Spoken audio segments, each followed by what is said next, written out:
पूजा होई यारा के पंडाल में। भले खइयो चाटे छोला तू बाजार में।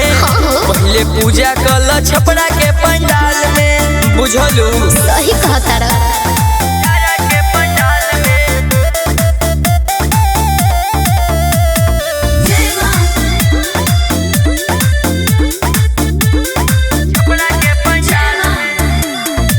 चली ना ले ली माइल चुनरिया, चली के राजा हो पटना बजरिया।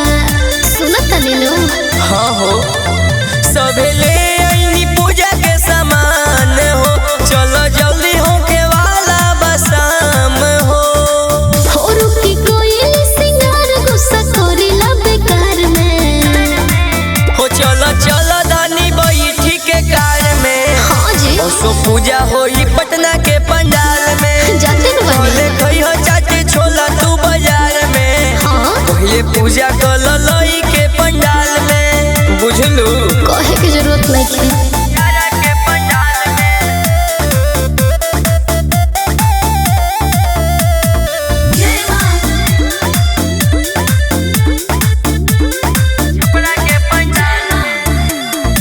राइटर विकी घुमस लेके संगतिया, अब के लाई हो धूप अगरबत्तिया।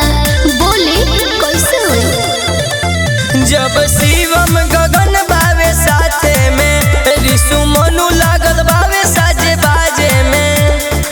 हो बड़ी लागल बावे भीड़ सुनी गांधी मैदान में। हाँ हो चलो चलो धनी बैठी के कार में। असो पूजा होई बिटा के पंडाल में। भले खइयो चाटे छोला तू बाजार में। पहले पूजा कल बक्सर के पंडाल में। हम तो कबे से रेडी बनी। चलो चलो।